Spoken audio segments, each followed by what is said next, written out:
it's great to be a part of this great institution, and it's ongoing. That's one thing I've learned, and we're really discovering is once you get out in the field, the Medill network is vast. It's almost impossible to step into a press box and not see a fellow Medill alum. And there's a lot of resources out there for you, and people you can get advice from. One of my main, best friends, and then B, a great mentor of mine has been Michael Wilbon.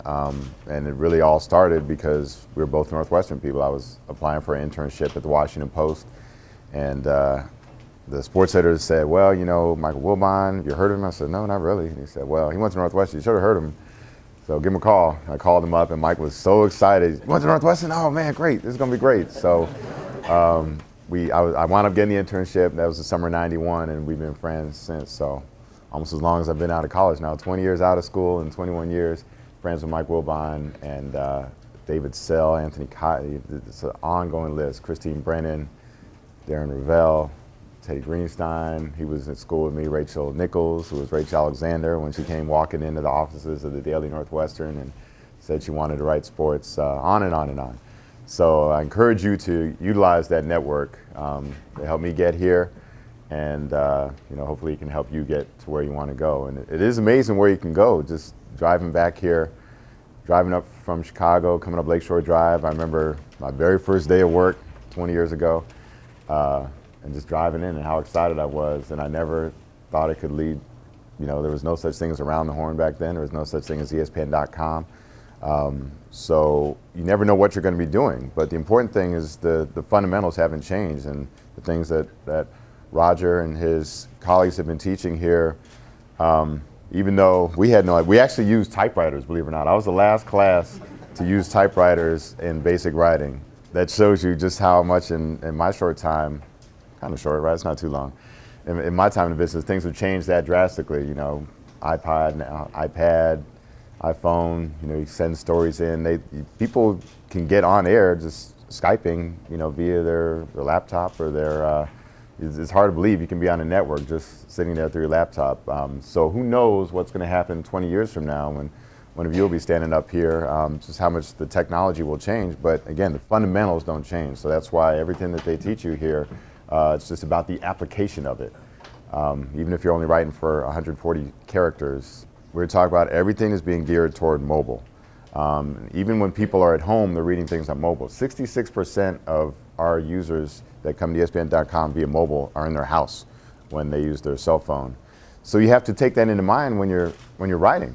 And one of the things they're talking about is the website is just going to be one website, desktop, laptop, iPad, cell phone, same site across all these platforms. So you have to take that in consideration now. People aren't going to read much more than 4 paragraphs.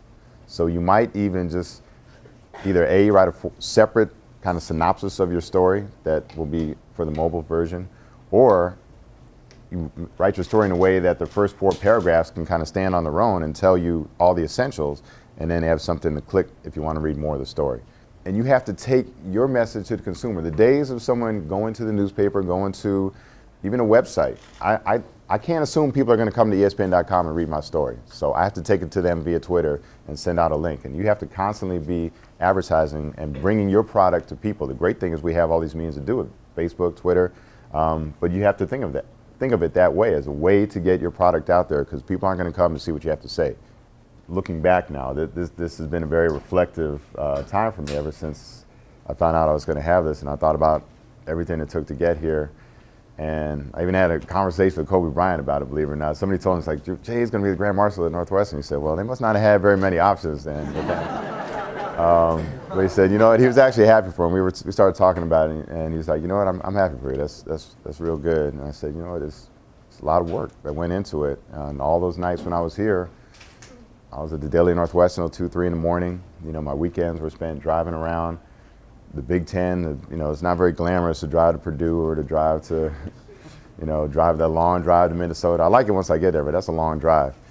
But just know that leads to things like my first job at Chicago Sun-Times, because I've been covering the Big Ten for 4 years, and they had an opening to cover the Big Ten. I said, guess what? I know all these guys, all these coaches.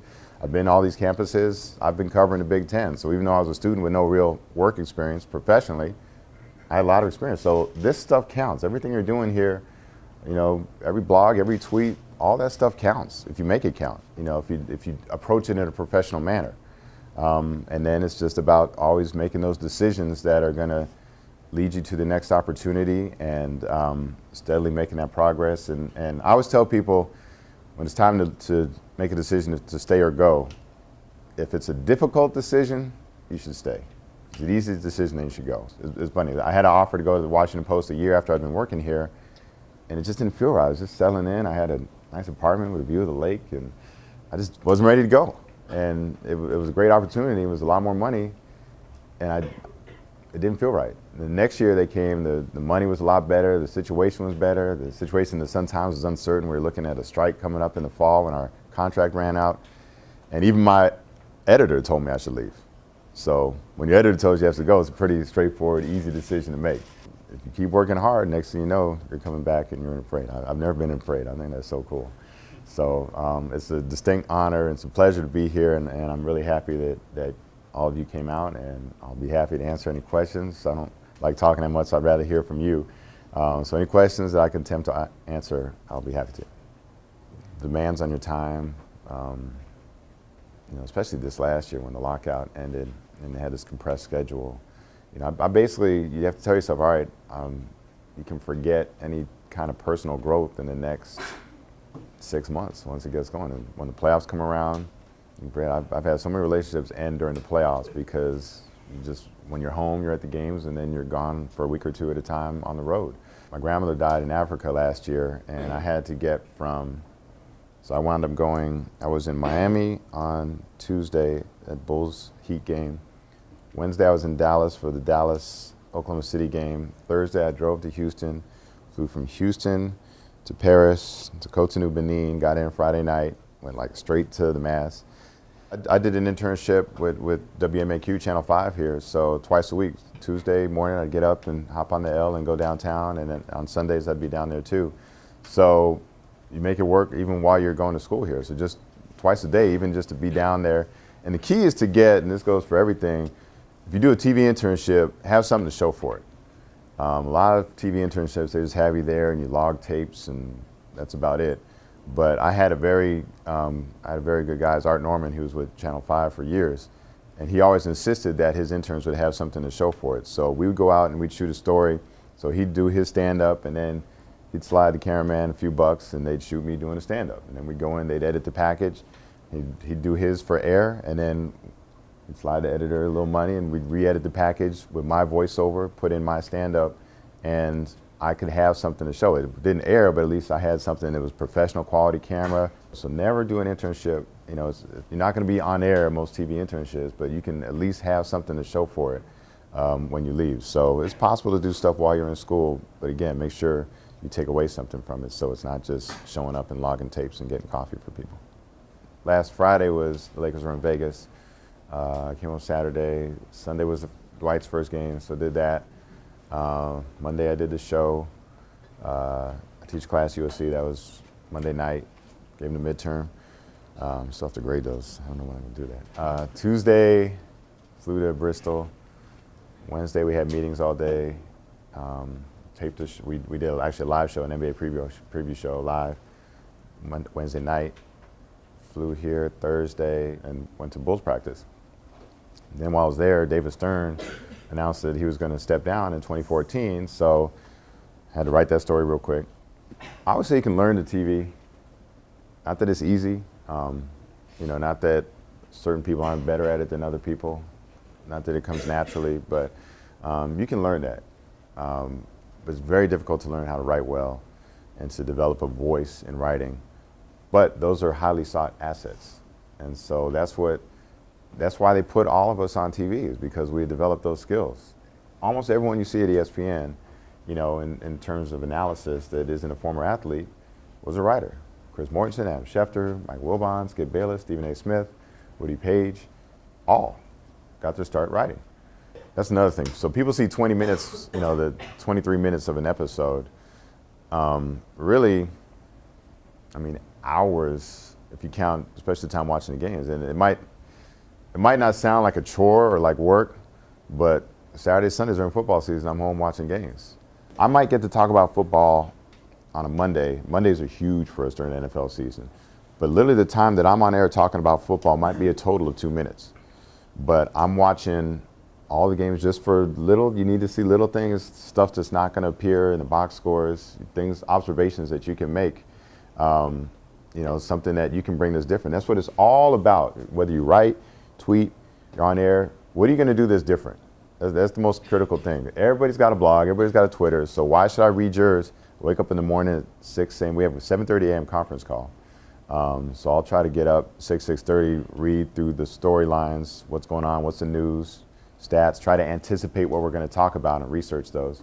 It takes us about an hour and a half to tape. We sit down at 10 o'clock. We usually get out of there like 11:15, 11:30, drive home. So I've been going from 6 to noon, and that's just the show, and that's 20 minutes of TV time. And then I might have a game at Staples Center, so get back to Staples Center at 4:30 or 5, and I'm there working until midnight. That happens a lot. I don't know if you're here at the start, but we're talking about how things are going mobile. People aren't going to read 4,000 words on a cell phone. I think there's still a place for it.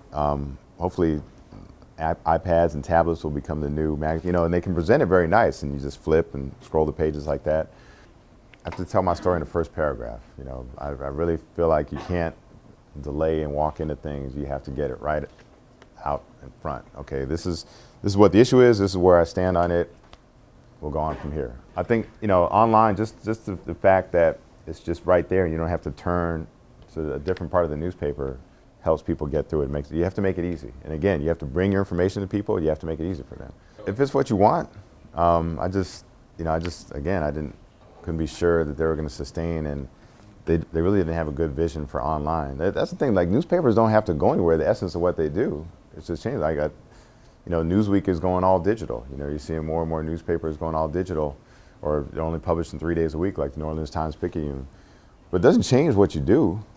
The format. I mean, it's if you wanted to be a singer, you wouldn't feel like you had to have a record, right? It doesn't matter if it's an MP3 or compact discs have even gone away. It's still singing. It doesn't matter the format. So it really doesn't change the essence of what we do. It's just a different format. As journalists, our requirements or our likes are different. So you might like Kobe Bryant. I'd rather talk to Rick Fox or Robert Ory. Robert's just one of my favorites, just people.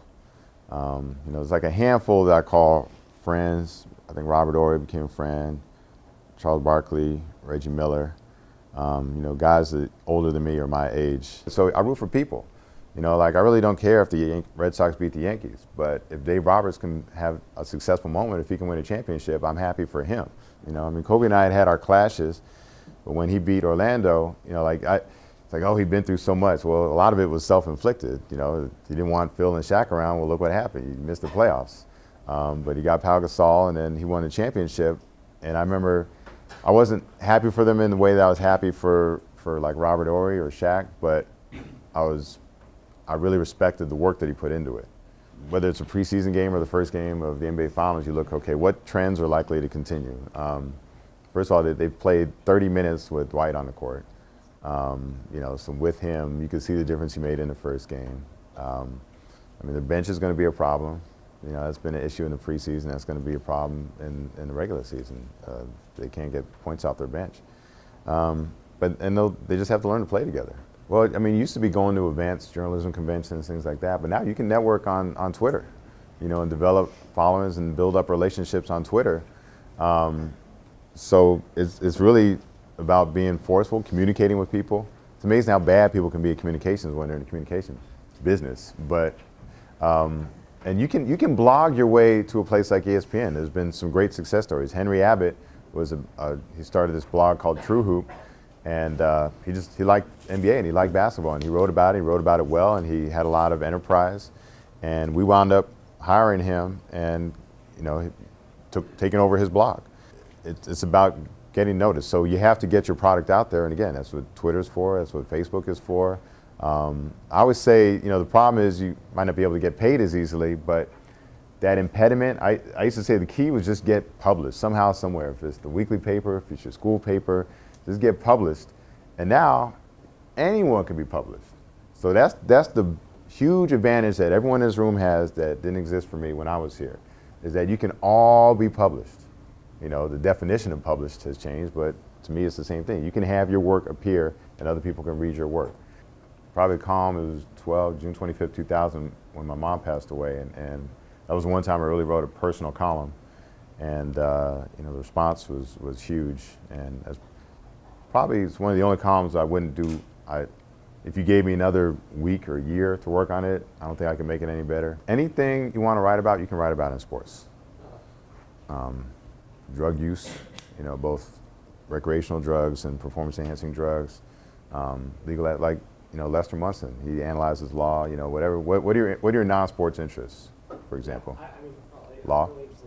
Yeah, there's plenty of room and need for legal analysis in sports. Larry Kuhn, who is our salary cap analyst, so he just studies the collective bargaining agreement with the NBA inside and out. He's like an expert on it, and he knows all these details.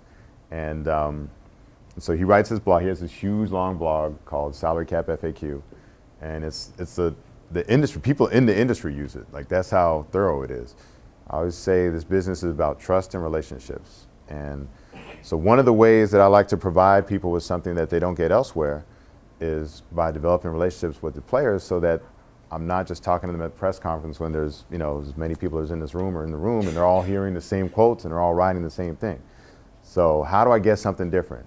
Well, if I have a good relationship with this person, you know, I can get them off to the side as they leave the press conference and they're walking out to the bus or to the car. I can walk alongside them, talk, get a little something different.